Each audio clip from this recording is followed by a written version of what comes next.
Hi friends, నా పేరు రవి. నిన్న జరిగినటువంటి బిగ్ బాస్ నవంబర్ 29th ఎపిసోడ్లో ఫైనల్కి వెళ్ళినటువంటి ఫస్ట్ కంటెస్టెంట్గా అవినాష్ నిలవడం జరిగింది. నవంబర్ 29th ఎపిసోడ్కి యాంకర్ శ్రీముఖి స్పెషల్ గెస్ట్గా రావడం జరిగింది.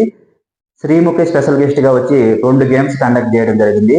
ఆయన లిస్ట్ని డిసైడ్ చేయడానికి జరిగినటువంటి 2 గేమ్స్ లో అవినాష్ పై చేయి సాధించి టికెట్ ఫినాలే రేస్ లో నిలిచినటువంటి ఫస్ట్ ఫైనలిస్ట్ గా బిగ్ బాస్ ఎసైట్ లో నిలవడం జరిగింది. తర్వాత నిన్న జరిగినటువంటి ఎపిసోడ్ లో టేస్టీ తేజకి శ్రీముఖి బ్లాక్ బ్యాడ్జ్ ఇచ్చి టికెట్ ఫినాలే రేస్ నుంచి తప్పించడం జరిగింది. ఎందుకంటే టేస్టీ తేజకి ఇంకొక అవకాశం వస్తుంది, గేమ్ లో లాస్ట్ ప్లేస్ లో నిలుస్తాడు, అందువల్ల బిగ్ బాస్ ముందే చెప్పుంటాడు ఈ గేమ్ లో లాస్ట్ ప్లేస్ లో నిలిచిన వాళ్ళు టికెట్ ఫినాలే రేస్ నుంచి తప్పుకోవాలని.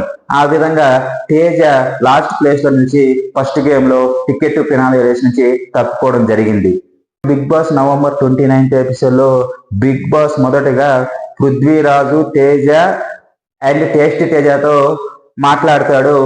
ఇప్పటి వరకు మీరు ముగ్గురు బ్లాక్ బ్యాడ్జ్ పొందలేదు, అదే విధంగా టికెట్ ఫినాలే రేస్ లో ముగ్గురులో ఒకరికి టికెట్ ఫినాలే రేస్ లో నిలిచే అవకాశం నేను కల్పిస్తున్నానని చెప్పేసి చెప్పడం జరిగింది.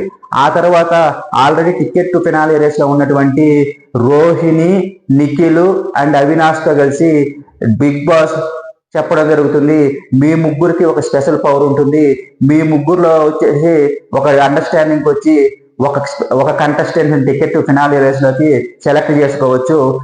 ఆ కంటెస్టెంట్ వచ్చేసి ఎందుకు సెలెక్ట్ చేశారో స్పెసిఫిక్ రీజన్ చెప్పాలని చెప్పేసి ఆ ముగ్గురికి చెప్పడం జరుగుతుంది.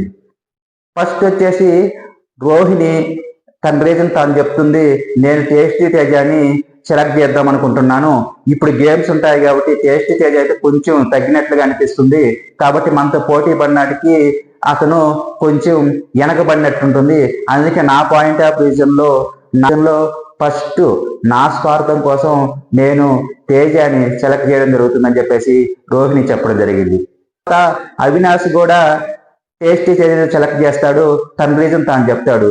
వచ్చేసి ఆల్రెడీ గౌతమ్కి, పృథ్వీరాజ్కి వాళ్ళు టికెట్ ఫినాలే రేస్ లో నిలవడానికి ఆల్రెడీ 2 అవకాశాలు వచ్చాయి అవుట్ ఆఫ్ 3లో, కానీ టేస్టీ తేజకైతే ఓన్లీ 1 అవకాశమే వచ్చింది, కాబట్టి ఇప్పుడు ఇంకొక అవకాశం ఇస్తే 2 అవకాశాలు తనకు కూడా ఇచ్చినట్లు అవుతుంది, అందుకని చెప్పేసి నేను టేస్టీ తేజని సెలెక్ట్ చేయడం జరుగుతుందని చెప్పేసి అవినాష్ చెప్తాడు. నిఖిల్ వచ్చేసి ఫస్ట్ పృథ్వీరాజ్ అనుకుంటాడు, కానీ వీళ్ళిద్దరు టేస్టీ తేజ చెప్పేసరికి తను కూడా టేస్టీ తేజ పేరే చెప్తాడు. తర్వాత నిఖిల్ టేస్టీ తేజ పేరు చెప్పిన తర్వాత వచ్చేసి నబీలు, పృథ్వీరాజ్ డిస్కస్ చేయడం జరుగుతుంది. రోహిణి ఎలాగో టేస్టీ తేజ పేరే చెప్తారు, అది అందరికీ తెలిసిందే, కానీ నువ్వైతే మాత్రం నీకు థాట్ రాలేదా, నువ్వు ఎలా సెలెక్ట్ చేసావు తేజని, నీకు గౌతమ్ గాని లేకుంటే పృథ్వీరాజ్ గాని నీకు మైండ్ లేక రాలేదా అని చెప్పేసి అడగడం జరుగుతుంది. అప్పుడు నిఖిల్ వచ్చేసి నాకు అప్పటికప్పుడు ఆ థాట్ రాలేదు, నేను ఆ విధంగా ఆలోచించలేదు, నేను వాళ్ళు తీసుకున్న డెసిషన్కే సపోర్ట్ చేసేసి తేజని సెలెక్ట్ చేయడం జరిగిందని చెప్పేసి నిఖిల్ కూడా చెప్పడం జరుగుతుంది. రేస్ లో ఉన్నటువంటి 4గురికి Bigg Boss first game conduct చేయడం జరుగుతుంది. ఆ టికెట్ ఫినాలే రేస్ లో ఆల్రెడీ రోహిణి, అవినాష్, నిఖిల్ వెళ్ళుంటారు. వీళ్ళు ముగ్గురు కలిసి ఇంకొకరిని టేస్టీ తేజని 4th నెంబర్ గా సెలెక్ట్ చేస్తుంటారు. ఈ 4 నెంబర్స్ కలిసి బిగ్ బాస్ ఒక గేమ్ కండక్ట్ చేస్తాడు. బిగ్ బాస్ ఈ గేమ్ కండక్ట్ చేస్తూ చెప్తాడు, ఈ గేమ్ లో అయితే ఎవరైతే నిలుస్తారో వాళ్ళు బ్లాక్ బ్యాడ్జ్ పొంది టికెట్ ఫినాలే రేస్ నుంచి తప్పుకోవడం జరుగుతుందని చెప్పేసి బిగ్ బాస్ గేమ్ కండక్ట్ చేసే ముందే చెప్పడం జరుగుతుంది. నవంబర్ 29th ఎపిసోడ్ కి యాంకర్ శ్రీముఖి స్పెషల్ గెస్ట్ గా ఉంటుంది, ఆమె ఈ గేమ్ కి సంచారకులుగా ఉంటుంది. తర్వాత యాంకర్ శ్రీముఖి కండక్ట్ చేసినటువంటి ఫస్ట్ గేమ్ గుర్తుపట్టు గంటగొట్టు గేమ్ లో వచ్చేసి 4 కంటెస్టెంట్స్ పాల్గొనడం జరుగుతుంది. ఆ గుర్తుపట్టు గంటగొట్టు గేమ్ లో ఫస్ట్ ప్లేస్ వచ్చేసి నిఖిల్కి వస్తుంది, సెకండ్ ప్లేస్ వచ్చేసి అవినాష్కి వస్తుంది, థర్డ్ ప్లేస్ వచ్చేసి రోహిణికి వస్తుంది, 4th ప్లేస్ వచ్చేసి టేస్టీ తేజకి వస్తుంది. ఇప్పుడు బిగ్ బాస్ చెప్పిన విధంగా 4th ప్లేస్ లో ఉన్నటువంటి టేస్టీ తేజకి బ్లాక్ బ్యాడ్జ్ ధరించి టికెట్ ఫినాలే రేస్ నుంచి తప్పుకోవడం జరిగింది. టికెట్ ఫినాలే రేస్ లో ఫస్ట్ ఫైనలిస్ట్ ని డిసైడ్ చేసేటువంటి సెకండ్ గేమ్ ని కండక్ట్ చేయడం జరుగుతుంది. ఆ సెకండ్ గేమ్ లో వచ్చేసి ముగ్గురు మాత్రమే పాల్గొనాలి.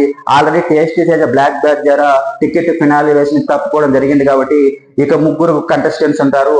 ఆ ముగ్గురు వచ్చేసి రోహిణి, నిఖిల్ అండ్ అవినాష్. ఈ ముగ్గురికి టికెట్ ఫినాలే రేస్ లో సెకండ్ గేమ్ కండక్ట్ చేయడం జరుగుతుంది. గేమ్ లో టికెట్ ఫినాలే రేస్ లో ఫస్ట్ ఫైనలిస్ట్ ని డిసైడ్ చేసేది అంత ఈజీగా ఏం జరగలేదు. ఫస్ట్ వచ్చేసి యాక్షన్ రూమ్ లో కొన్ని లెటర్స్ ఉంటాయి. ఆ లెటర్స్ ని మోటల సహాయంతో పడగొట్టి ఆ తర్వాత వాటిని బిగ్ బాస్ అని లోపల యాక్షన్ రూమ్ లో అరేంజ్ చేసి ఆ తర్వాత పరిగెత్తుకుంటూ లెటర్స్ తీసుకొని వచ్చి ఫస్ట్ ఫైనలిస్ట్ అని చెప్పేసి 1 by 1 అరేంజ్ చేయాలి. అరేంజ్ చేయడం అంత ఈజీ కాదు.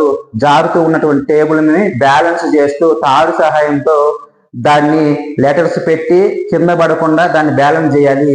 ఆ గేమ్ సెకండ్ గేమ్ కండక్ట్ చేయడం జరుగుతుంది. నిఖిలే వచ్చి ఉంటాడు. సెకండ్ గేమ్ లో కూడా నిఖిలే వస్తాడేమో అని అందరూ అనుకుంటారు. అవినాష్ కూడా అదే విధంగా 3 times లెటర్స్ ని పెట్టడం జరుగుతుంది. కానీ తాను వెనక్కి బ్యాలెన్స్ చేసే టైంలో 3 times కింద పడిపోతుంది. ఆ తర్వాత వచ్చేసి ఆల్రెడీ అరేంజ్ చేసినటువంటి నిఖిలే సెకండ్ గేమ్ లో వస్తారనుకుంటారు. కానీ లాస్ట్ స్టెప్ ఉందనంగా నిఖిల్ది కూడా కింద పడిపోవడం జరుగుతుంది బ్యాలెన్స్ చేయలేక. అప్పుడు వచ్చేసి అవినాష్ అరేంజ్ చేసేసి స్లోగా వెళ్తూ కార్డును బ్యాలెన్స్ చేస్తూ ఫస్ట్ ఫైనలిస్ట్ అని నిలవడం జరుగుతుంది. తర్వాత సెకండ్ గేమ్ లో ఫస్ట్ ఫైనలిస్ట్ ని డిసైడ్ చేసే గేమ్ లో అవినాష్ నెగ్గడం జరిగింది కాబట్టి బిగ్ బాస్ సీజన్ 8 లో టికెట్ ఫినాలే రేస్ లోకి వెళ్ళినటువంటి ఫస్ట్ ఫైనలిస్ట్ గా అవినాష్ నిలవడం జరిగింది. Already 4 members ticket finale race నుంచి బ్లాక్ బ్యాక్ ద్వారా తప్పుకోవడం జరిగింది. ఆ నలుగురు వచ్చేసి విష్ణుప్రియ, నబీలు, ప్రేరణ అండ్ నిన్న జరిగినటువంటి గేమ్ లో టేస్ట్ తేజ. ఈ నలుగురు అయితే టికెట్ ఫినాలే రేస్ నుంచి తప్పుకోవడం జరిగింది. ఇక ఇద్దరు వచ్చేసి టికెట్ ఫినాలే రేస్ లో ఉన్నారు. వాళ్ళు వచ్చేసి గౌతమ్ అండ్ పృథ్వీరాజు.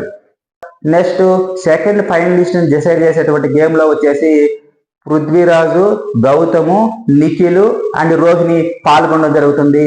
ఇక సెకండ్ ఫైనలిస్ట్ ఎవరవుతారో నెక్స్ట్ జరిగేటువంటి ఎపిసోడ్ లో మనం చూడటం జరుగుతుంది. ఓకే, ఈ వీడియో మీకు నచ్చినట్లయితే వెంటనే లైక్ చేయండి, షేర్ చేయండి, సబ్స్క్రైబ్ చేయడం మాత్రం మర్చిపోవద్దు. Okay friends, please subscribe. Thank you. జై హింద్.